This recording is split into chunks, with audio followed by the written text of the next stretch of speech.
I guess I'm on right now. Hey, everybody. Hey, it's good to see everybody. Hang on just one second. I'm just gonna get things. Oops, I'm gonna turn this off. Get things set up. You would think by now, after we've been doing this for how many times? In fact, um, I know we have another voice up there. Shailene, what number is this? I think it's week 66. Week 66. What program number? Oof, too many to count. 300. Let's say 361. That's good. Around there. Who's this? Who's this sponsored by? Seattle Urban Indian Health Institute. Seattle Indian Health Board or Institute? Institute. Okay. Seattle Urban Indian Health Institute. Hey, everybody. You would think that we would have had this year taken care of, but Shailene and I were actually having a good conversation about just having conversations on there and on here. Health Institute. I hope that's right. Welcome, welcome, welcome. My name is Gene Tagaban. I'm with the Native Wellness Institute, and you are on our Power Hour today.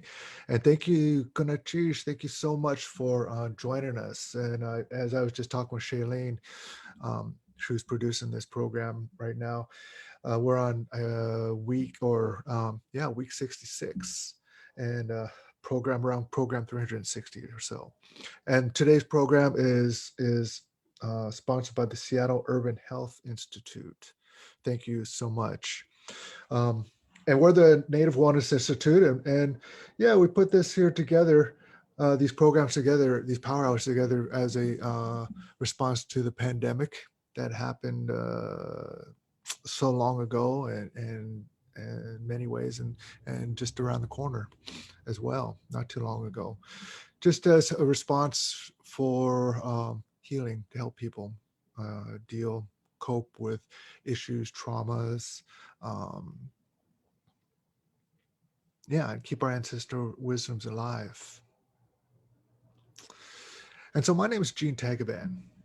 I'm of the Duck Dane Ton clan, Raven Freshwater Saukey clan from Hoona, Alaska. I'm the child of a Wishkatan, Eagle Shark clan from Aquan in Juneau, Alaska. I'm Cherokee, Tlingit, and Filipino. It's really good to be here. Right now, I'm talking to you from the land of the territory of the Coast Salish people, on the land of the Puyallup peoples. And my hands go up to them for their stewardship of these lands for so long. And they're still our people are still on these lands, and so Gonachish and wherever you're at, just to acknowledge those peoples of this lands, just to simply say thank you. Let me take a look here. We got a few people on. Jewel Lamb, who's always on, Grandma, Auntie, and Elder, and wonderful person with the Native Wellness Institute. Darlene, Tina, thank you for coming on.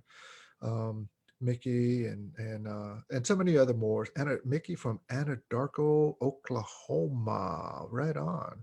My mama, she was born in she's born in Jay, Oklahoma, and she grew up in Xena, I believe, Oklahoma. From Toronto. Okay, and Darlene, good to see you. And so, as I get started today, thank you. And we're just to take some time out. Maybe you're walking, maybe you're driving or sitting in your office, maybe you're sitting at home, and you're just listening in. Thank you again. And I'm just going to open up with this a song here, and I'm going to burn a little smudge as I sing this song. And just to, again, get us going, get our spirits going in the right direction, and oftentimes too, when I do this too, I'll burn the smudge, and it's for myself also, definitely. It's for everybody out there, but it's for myself to help me get grounded and prepare my spirit for what I'm about to do here, and And as we get into this discussion, and so I'm just going to ask you too, just to take a little bit of time, just take a moment, and to really find those moments in your day, and just take 2 minutes, 5 minutes, maybe take 10 or 20 minutes out of your day, just to sit and connect with self, connect with ancestors, connect with spirit, with the very air that you breathe. Maybe you're drinking some water, connecting with that water, and and just to value yourself. Take the time to thank your lungs, thank your hearts, thank your liver and your nervous system, your skeletal system, and everything around you. So many things we take for granted. And so I'm just going to ask you just to notice of these things right now, today, in this moment, as I sing this song, and say thank you to ancestors as well. Thank you to ancestors as well. And so when those ancestors um, come in, they dreamt us into existence. And you always hear me say that, and I'll be saying that until I'm an old guy. And I know some of you just said right now, the little voice in your mind, you said, "Holy gee, man, I thought you were already looking like an old guy." And I'm on my way. I'm on my way. And we're going to talk a little bit about that, about knowing, who are you? Who are you today? But right now, part of who I am is I'm going to share and sing this song here, and just ask you to step into that presence and of your own beingness. And so thank you so much. Yo ho ho ho you yo le ha you wa la he yo ha you yo we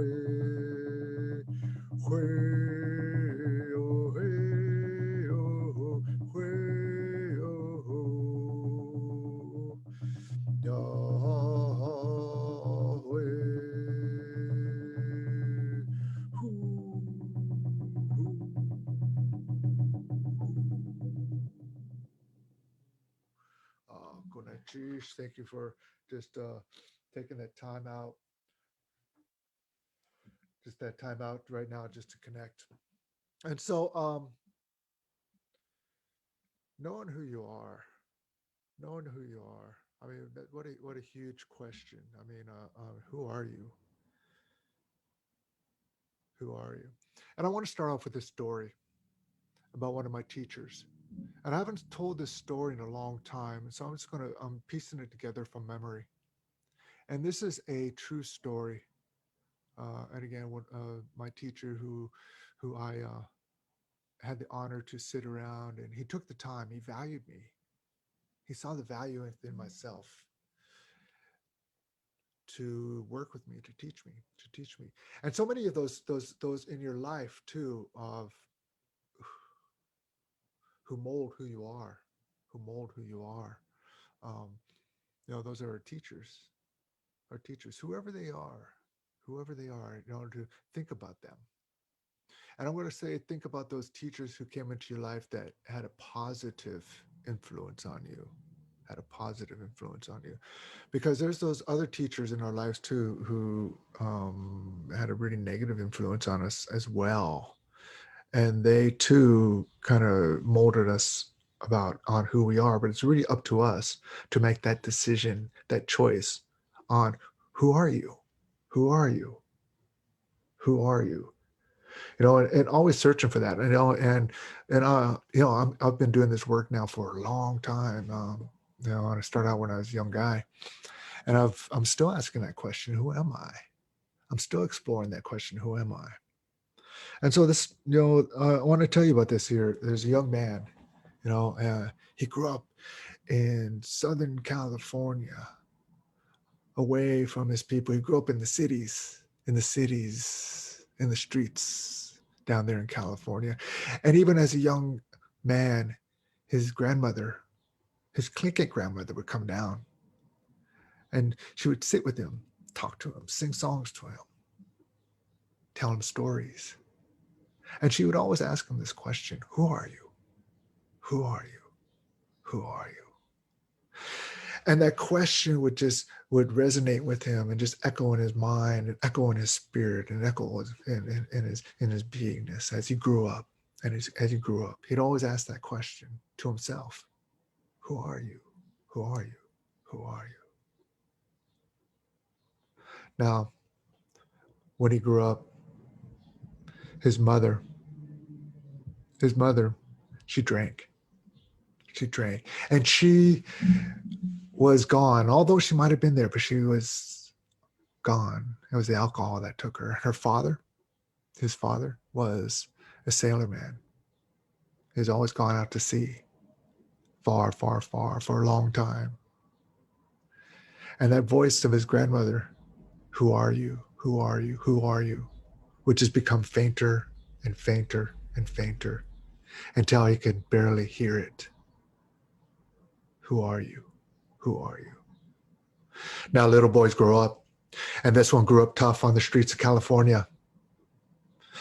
He grew up with those gangs, and he was always fighting in the streets. And it was there that they taught you about respect and honor. Respect and honor. But only that respect and honor that those gangs knew about. That for territory, for turf, for turf. And as he grew up, he would move drugs. He would move drugs. And he carried a 9mm with him. And he shot people. And there was blood on his hands. And there's blood on his hands. And he forgot that little voice in his mind that said, who are you? Who are you? Who are you? Who are you? And it was one day that he was moving those drugs. And he was riding down his motorcycle, big black motorcycle, down that winding California highway. And he had taken some of those drugs. And as he's driving down, riding his motorcycle down that highway with that 9mm tucked away in his side, those drugs started to overcome him, and those rocks below started to look familiar, too familiar. And so he stopped his motorcycle on the side of the road. And he said, that's when Raven came to me. He came to me and he landed on my handlebars of my motorcycle and he started to talk to me. Now, I don't know if it was the drugs or what was going on, but I knew that Raven was talking to me. Maybe he was trying to ask me that question, who are you? Who are you? Or maybe he was trying to tell me, like on the other side of town, that my brother, we were in that war for the streets, for drugs, was killed that very instant. And so he just sat there with that Raven as it sat on his motorcycle handlebars, looking at him. As the sun went down, he watched the reflection of the moon on the water. And that question started to faintly come back into his mind. Who are you? Who are you? Who are you? Who are you? Well, as time went by, the police caught up to him and he was arrested and he spent time in prisons. And it was there in the prisons that the war for territory, for respect and honor, and there were real, worse than out on the streets. And in the prisons, he said that they would even kill you for a pack of cigarettes. And many times he faced life and death there. And there's one time they finally put him up against the wall and they cut his throat from ear to ear. And they thought they left him for dead. But he was still alive. He lost much of his blood. And he was in a coma for days, weeks, maybe a month or two. But in that coma, he said he had dreams. He had visions that he saw the land of his ancestors where there are many trees and there are many people, as many trees and people. And they all danced together and they sang and they sang and they sang. And when he came out of that coma, He walked away from that life of the gangs. He walked away with that life of the drugs. He walked away with that life of that false honor, that false respect. And back in his heart and back in his spirit, it was that question again. His grandmother used to ask him, "Who are you? Who are you? Who are you?" And he found somebody in prison who talked to him about true honor, about true spirit. And he listened to him. He listened to him. And when it was time for him to get out of prison, he was directed to find these people, medicine people, spiritual people. Now, he couldn't speak. He couldn't speak. When they cut his throat, it took his voice. So he would just sit there and listen. And he traveled around. He traveled to these people. He traveled and he found these medicine men, medicine women, spiritual leaders, and he sat with them.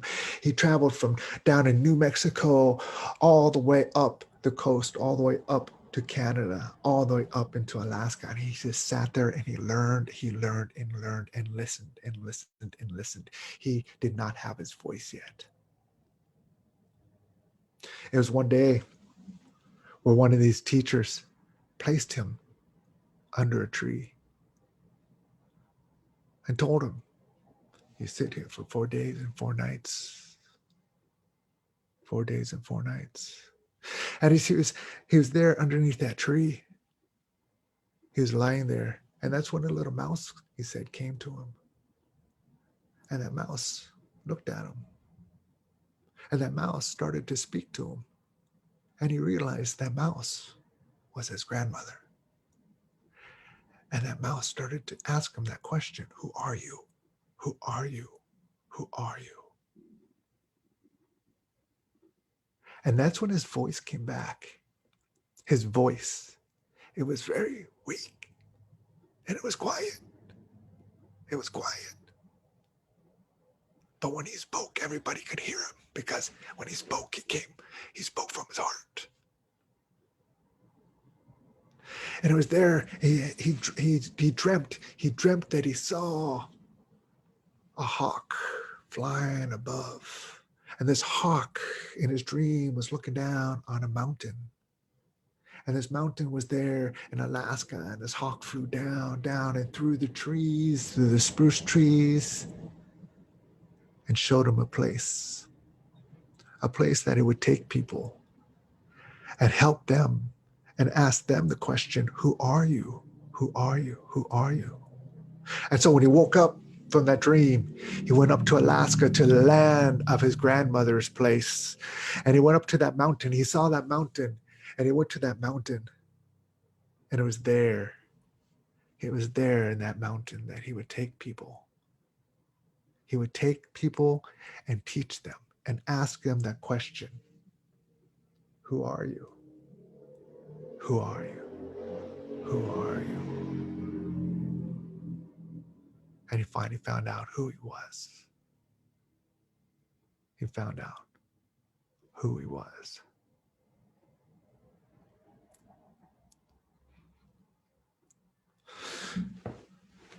Now, I haven't told that story in a long time, in over 10, 15 years or so. But it's been coming up, and I actually think about that story almost every day. That story. And I'm always asking myself, who am I? Who am I? Who am I? And the other day I was in a group, and with this group, a question came up about self-love. About self-love. What is self-love? And each of us gave our answer, but myself, for myself, that self-love.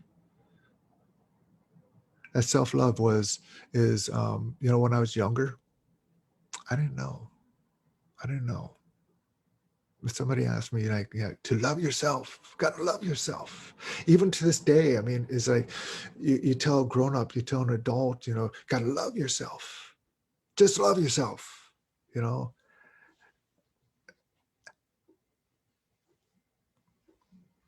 How? How? What does that mean? You know, and I think about that. I've been told that so many times especially when I was younger. Love yourself.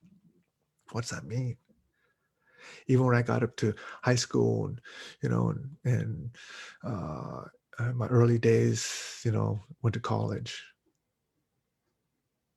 that higher education. There's all this to love yourself. And I didn't know what that meant, really, to be honest with you. And then I had to start listening to my teachers. I had to find a new way because just like in that story about respect and honor, I had this false sense of respect and honor was um, getting involved with drugs, getting involved with alcohol, getting involved with partying, getting involved with trying to look good, and be the best.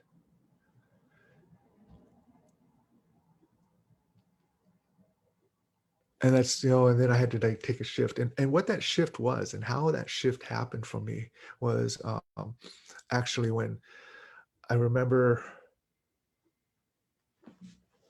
I worked with elders, but then, I didn't really believe them. And then it was one day when I was at a party. I was at a party. And then at that party, we were drinking. But then I went to the back room and a buddy of mine at the time, or I thought he was a buddy of mine, he was smoking some, um, I think it was called speedballing, where it was with cocaine, and speed and on pot and all that. Anyways, I took a hit of that, then I took another hit, then I took another hit, and it just like, and I, to be honest with you, I was just everything was going by so fast. My heart was like feeling like it was going to bounce out of my chest, and you know, it was the middle of winter, and I just walked out of that room. I walked out of that house. I was walking down the street, and I was actually, I remember the time I just started praying, just going, God, creator, I'm sorry. I will never do this again, man. Just help me out here. I just want to make it through this. Um, uh, uh, and I was just like, part of it thought that my heart's going to explode. And part of it that I thought that, there's a possibility that I could die from that. Well, I made it. The next morning, I just thought about that. And that next morning, I looked in the mirror. I looked in the mirror and I asked myself that question. Who are you? Who are you? So many times people said, man, you're smart. Who are you? You're intelligent. Who are you? You're strong. Who are you? You're loving. Who are you? You can be anything. Who are you? I was asking myself, who are you? And I was just reflecting on all these things everyone was telling me about my potential, my capabilities, everything that I could be, everything that I am. And then I thought to myself that maybe there's something to that. But just because somebody was like saying, love yourself, you're smart, you're strong, you're capable, and all these things. It's like when I share things with people, I tell people, don't believe what I have to say, go out and figure it out and find out if it works. So all these things people had to say, they were telling me, it didn't matter until I went out and found out for myself. It didn't matter until I went out and found out if it worked, what works for me or what doesn't work for me. What is that respect? What is that honor? What is that trust? What is what is generosity? What is, capabilities, compassion? What is self-love? Who am I? Who am I? And so there in my early 20s, I started to shift and start walking on my new journey. I tell everyone that we're a story. Our life is a story. And our story is made up of moments. Our life story is made up of moments. And it's all those moments in a place that make up the longer story. And it was at that moment, we all have these here pivotal moments in our life where that we're shifting. And then the pivotal moment in our life is when we just say, whoo. It's as if we turned another page and we are now starting a new chapter. Maybe even we're turning another page, or maybe you're closing the book on the story on this one, and we're just starting a whole new book. And that's what happened for me at that moment. It was, and I was like in my early 20s. I mean, early 20s, around 21 years old or so, 22. And I started to looking, just like in that story, my teacher, he started looking for all these other teachers, medicine people, medicine women, strong people of influence in their lives. And that's when I started to like find and start looking and searching for these people. And the thing is, energy flows where our attention goes. Energy flows where our attention goes. Where is your attention? What are you focusing on in your mind, in your heart, in your beingness? Because whatever you're focusing on, your energy will flow towards that. And so I started focusing and thinking about those teachers. I need teachers, asking creator, asking spirit, asking whatever. I need help.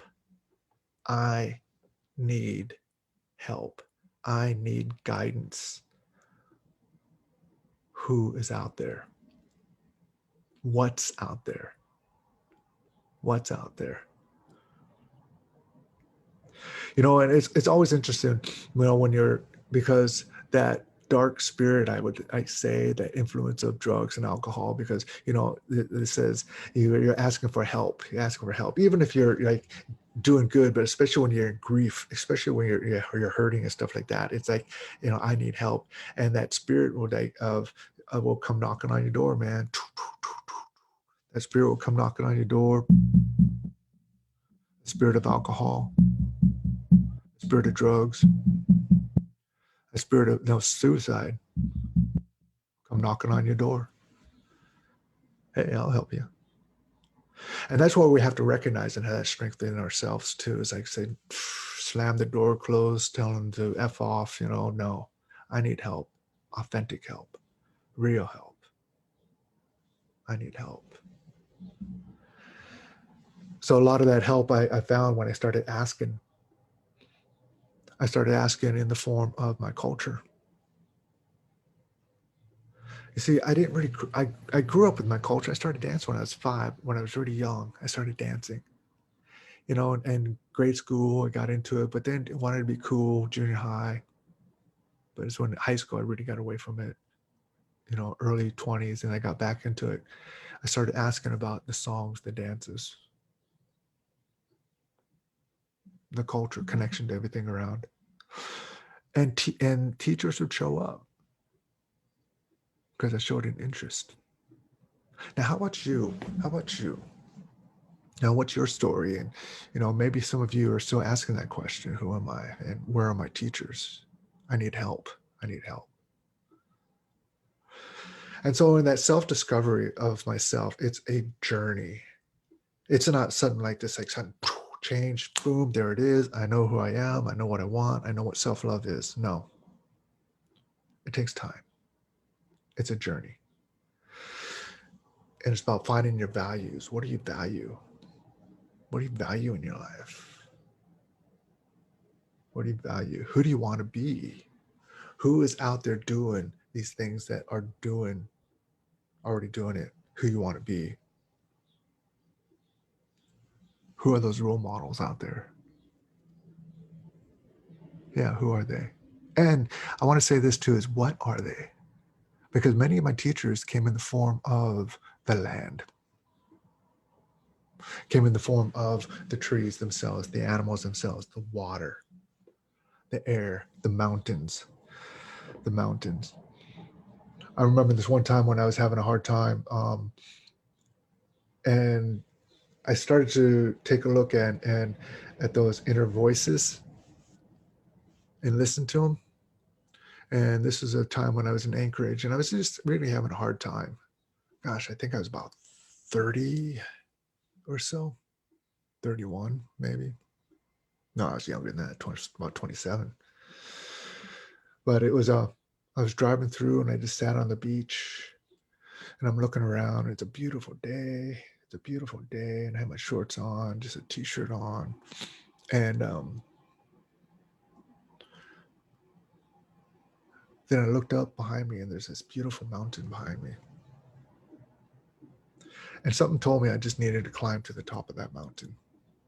I just needed to climb to the top of that mountain.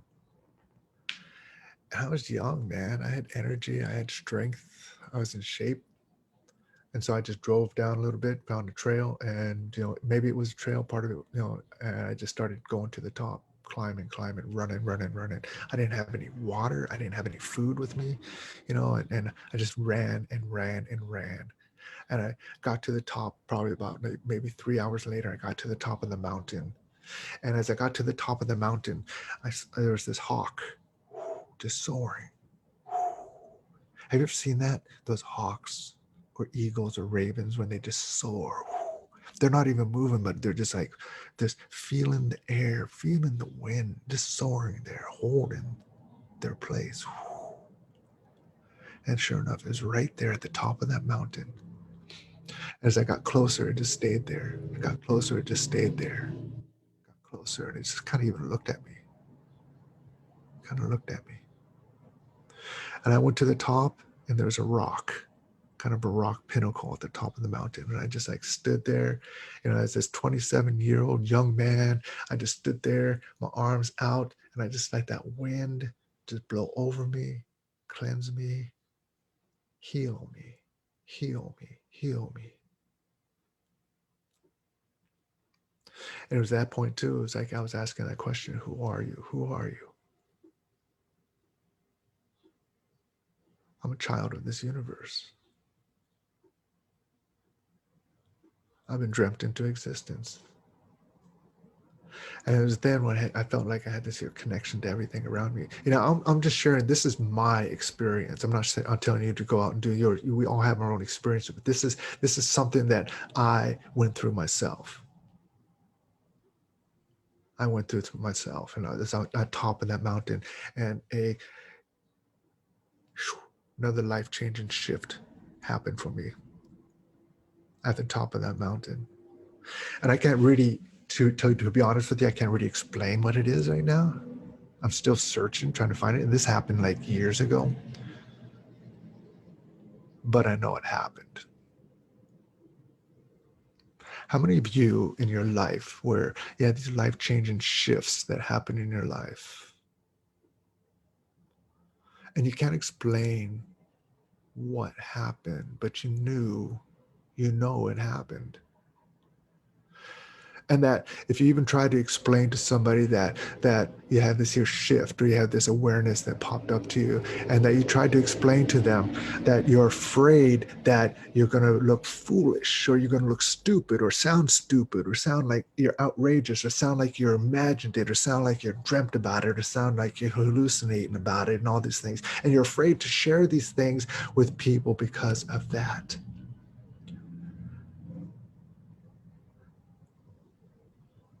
But that's part of your story, man. That's part of who you are. And to continue to try to explain it and try to, and best you can, and understand it, because those shifts that we have in our life. Those are not just for those moments of teaching. Those shifts, those major shifts that we have in our lives, transformations we have in our lives, are lifelong teachers. They'll always be with us, and they'll always be teaching us. It's as if like suddenly that big shift there, and it's like a shot of energy, poof, went right into us, poof, and it's always going to be with us. It's always part of us. It's always, because that's part of defining who we are. So I was on top of that mountain, and I eventually made my way down, and I realized, okay, I have no water, I have no food. I just came up here on a whim, and I got to make it down. So I made it down, got some water first thing, got some food, and I just sat there and just kind of pondered and reflected on what I just did. Pondered and reflected on what I just did, and I still am. I mean, I'm talking to you about it. Talking to you about it. So, what are some of those like life shifts that you have in discovering who you are? In discovering who you are. And again, it's a journey. It's a journey.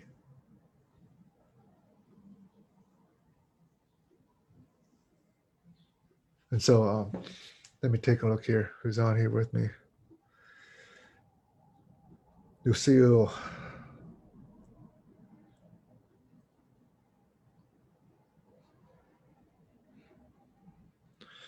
Yeah, I mean, you know, we have a relative on here is talking about oftentimes too, it's our traumas. I just want to say, you are not your traumas. You are not your hurts. And a relative on here is taking them 20 years to learn who they are. Thank you. Thank you for taking that time and that journey. And it takes time. It may take years. I'm still learning about more of who I am, more about who I am. And that's why I do this. That's why I talk about this. That's why I facilitate, I train or I teach, whatever it is, because so oftentimes it's I need to learn it myself. I'm always searching. I'm always searching. Chris, thank you for being on. And Amy, thanks for coming on. Learn to be love and learn to be nice to yourself. That's something I've had to learn how to do, is to be gentle with myself and learning on this path of asking that question, who am I? Because it's one of those things too, is on this path, that self-talk. Have you ever heard this thing, the quality of our conversations are equal to the quality of our lives? And that's just the conversations that we're having with ourselves. Those conversations that we're having with ourselves. And I'm the hardest on myself, man. And I can be real negative in my self-talk.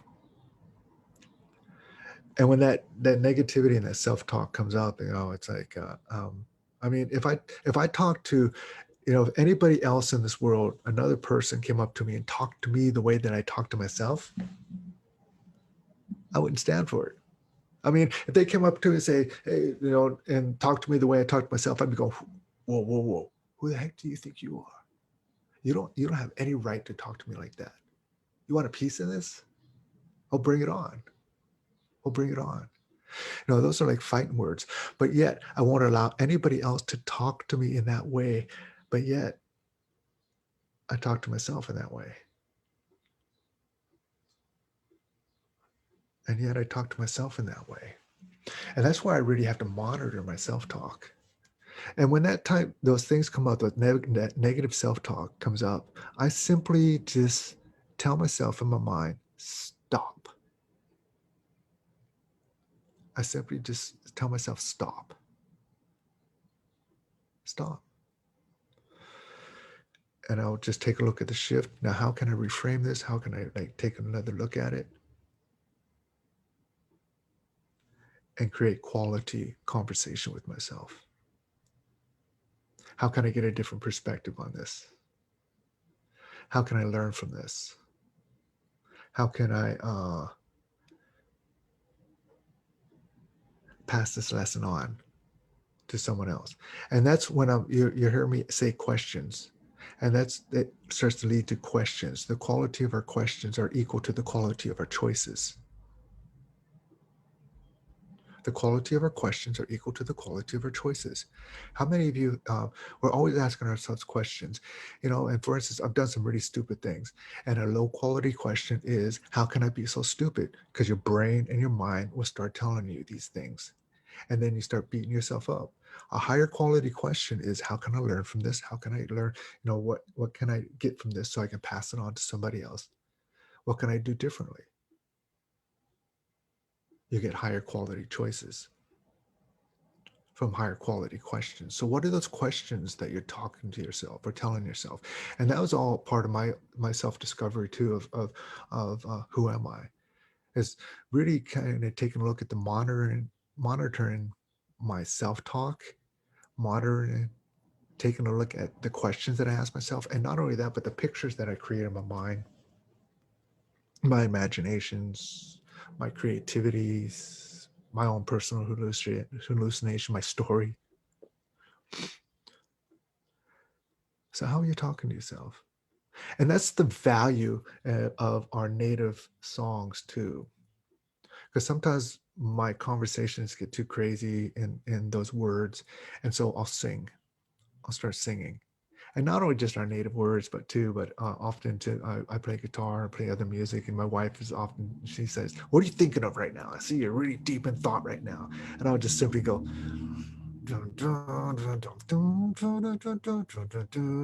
So I'm playing a melody in my mind, in my song, playing a song so that the words, I don't want the words. And what that helps is it creates an emotion. It helps shift the mind, and helps me get that a better attitude. But what I'm looking for, to be honest with you, is a positive emotion. A positive emotion. And when I'm saying that, I just want to say, when I say that, and when I'm describing that, or the positive emotion, I'm holding my chest right here. I'm holding myself right here. And because oftentimes I'll hold my emotions in this area, my chest, my diaphragm, and in my guts. And so oftentimes when I get that negative emotion, I just feel it right here. And then so I want that positive emotion. I'm like just rubbing that. I'm looking for that. Okay, I need to shift here. And I know that I can shift. I can shift. So that's a lot of that self-talk too. And this is, again, I'm always asking the question, who are you? And to this day, always searching for that. And so thank you. Thank you for your feedback, and thank you for coming on and stepping into the chats too. And so I just wanted to say, hey, thanks everybody. My name's Gene Tagaban with you're tuning in with the Native Wellness Power Hour, number 66. I think we're on 361, program 361, and we are sponsored by the Seattle Urban Health Institute, the Seattle Indian Urban Health Institute. And I thank you for that. And today we're just talking about a little discussion about knowing who you are. And my conversation today about knowing who you are, and that it's a journey. It's a journey. And what's that journey going to be like for us? Hang on, I gotta start moving things around here. And knowing who I am too is that I like my coffee in the morning. And so many of those things, even though I'm drinking my coffee here, that it's we're in the afternoon now, but it's knowing who you are. Who are you is our rituals. What are your rituals that you have in your life? My morning ritual is a cup of coffee. I only had one. This is my second cup today. But what are those rituals? And part of my ritual too is the burning of the sage, or greeting the sun every morning. When I let my dogs out, just simply saying thank you to the new day. Part of my rituals is trying to get out for a bike ride, eating better food. Definitely one of my rituals first thing in the morning is I drink a large glass of warm water. And I know some of you going, warm water. Yeah, that's what works for me. Some people, my wife, she likes really cold water. I like to drink warm water. And so again, part of my ritual. And part of my ritual too is before I can leave the house or take anything, I make my bed. I make our bed, and I have to. I don't know. It's part of my ritual. Even some of you are gonna like like trip out on this one too. It's like even when I'm traveling and I'm at the hotel, I make the bed, and I know it's like somebody else's work or their job, I guess, but I'm sleeping in that bed. I'm gonna make it. I'm gonna make it. And so that's just part of my ritual. Some of them that I do, and what are the rituals that you feel in your life? What are those rituals that you have in your life? And to think about that, I mean, because they help us set up through go out through the day. They help us, in the morning, in the afternoon. Some of us our rituals. They go, okay, we got to stop. We're going to have lunch. We're going to sit outside, have lunch, or watch, look outside, have lunch. And your evening rituals. One of the evening rituals that I know that we have to get away from too is like my wife and I sometimes would just turn on the TV and the sound it would just be on. It's sound, noise. We're not even watching it. Neither one of us are watching it. We're just she's reading or I'm paying attention to something else. I might be on this thing, or whatever. That's a an unhealthy ritual, and so I have these unhealthy rituals as well. I love sugar. Sweets, cookies, specifically cookies. I need to get away from that, especially as I age. So I'm just, just all these things, just awarenesses, just take a look at yourself and ask yourself that question. Who are you? Who am I? Who are you? Who are you? So in these chats, thank you. I really want to ask everyone in the chat here, um, as we're coming to a close here. Who are you? Who do you want to be? What kind of elder or what kind of human being do you want to be? What kind of human being do you want to be? Or what kind of elder do you want to be? And if you, with the chats here, put it in there. Put it in there. There's this mantra that I say with myself, and I learned this for the New Directions when I was starting to get on my path in my early 20s. And I say this, and I know it just like so well. And what I tell myself when I'm ready to go on stage, when I'm ready to speak, sometimes when I'm ready to go on a bike ride, a long bike ride, 60, 70, 100-mile bike ride or so, or sometimes when I'm not feeling too confident about myself. I have this mantra that I tell myself, and I say, it's like, I'm a very strong, confident, understanding, kind, feeling, risk-taking young man with a good heart, good nature, with a bunch of playful honor in me. And I can say it, I've just like that because I've said it so many times. I've even tried to change it, but it just hasn't worked for me. So we have a relative in here who they want to be is an elder in training. We're all elders in training, man. We're all elders in training. My grandma, my great grandma, she was in her 90s.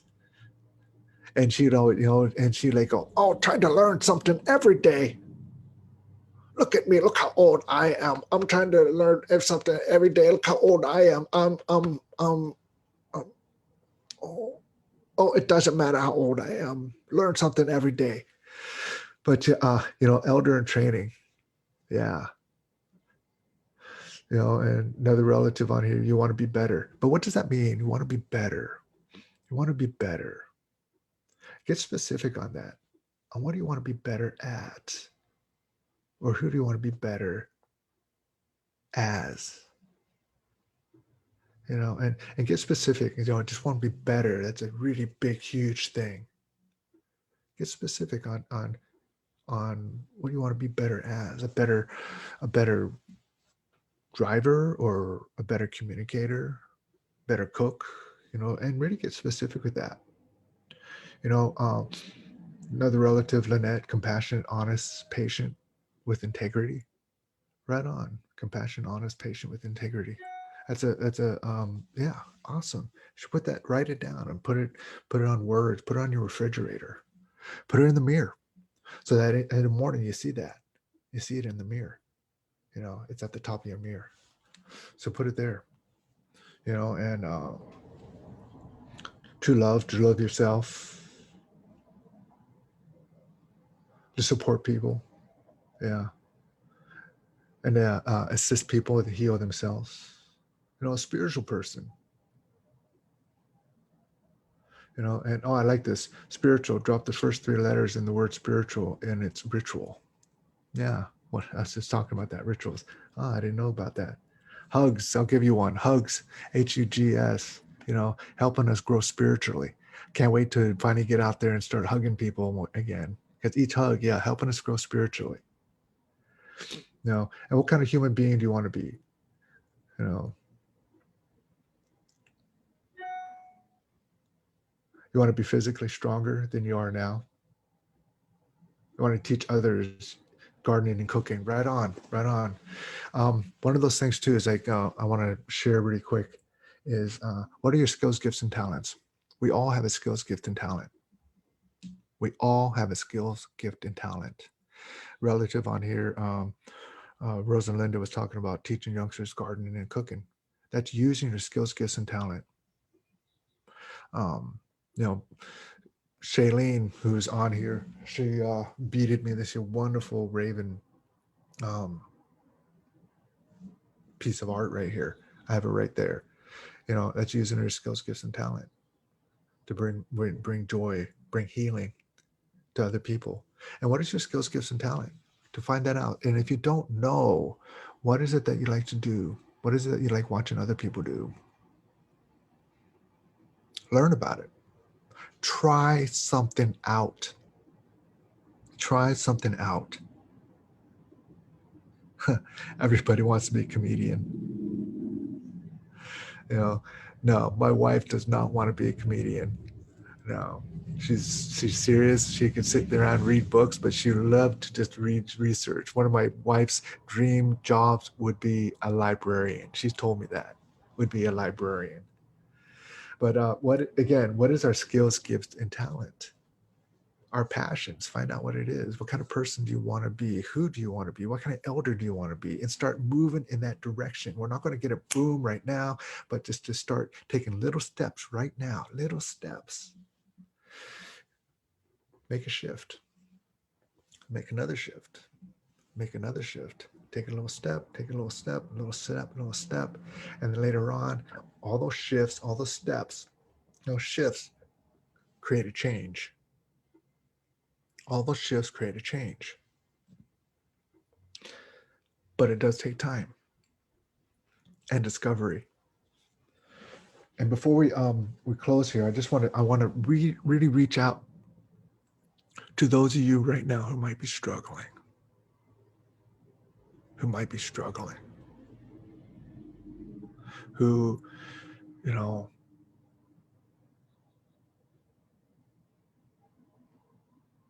really asking that question, who am I? What's my place in this world? What's my place? What's my purpose? And you're really struggling with that.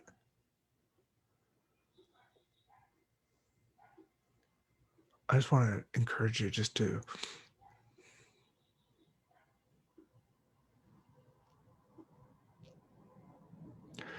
keep fighting for yourself.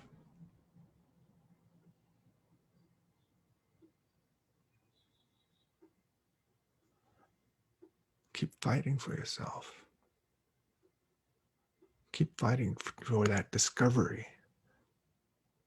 And because it's one day, as you're doing battle here, because it is a battle. I know some of you are just struggling and some of you are battling. Because one day, your battle and your struggle and your story, and I've said this before, because it resonates so much with me, is that your battle, your struggle is somebody else's blueprint to survival. Your story is somebody else's blueprint to survival.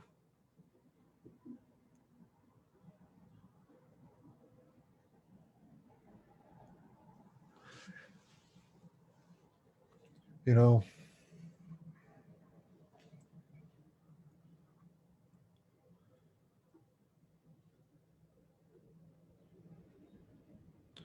yeah, and the prayers, those of us on here, a lot of us are struggling and we've lost somebody, and pray for them. Prayers for others out there. And so, gosh, thank you all for it. I mean, time just goes boom, boom, boom by so fast. And I'm just on here just to say, is like, I started off asking the question, who are you? Who are you? And I'm not here to tell you who to be or how to be, but I just want to encourage you to take time to discover that, find out. Because what works for me may not work for you. What works for you may not work for somebody else. But it's your journey is your journey. Your story is your story.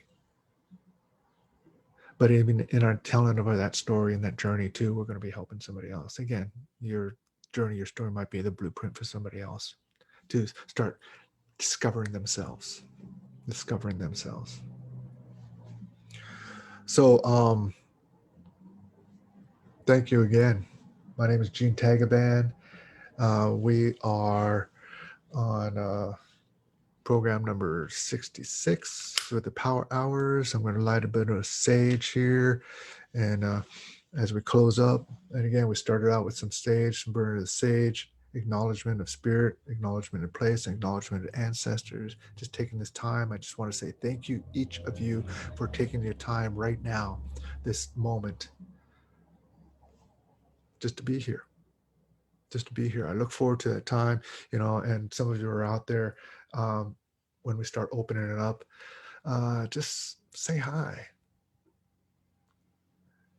Just to say hi, and thank you for this journey. So, gonna teach. Close it out like this. Hey yo, hey yo, hey hoo, hey yo, hey yo, hey yo, hey yo, hey hoo, hey yo, hey, hey yo, hey hoo, hey yo, hey, hey yo, hey hoo, hey yo, hey, hey, hey yo, hey yo, hey yo, hey hoo, hey yo, hey. Yeah. All right. Um, have a good journey. Have a good discovery. I look to the day we can meet together. We can sit and talk about this here whole topic about knowing who you are. We can share just stories, stories, stories. And so until next time, blessings, blessings, and wellness. Getting messages here. I'm waiting for the plumber to come by, rescue Rooter, and they're on their way. So ciao, blessings until next time.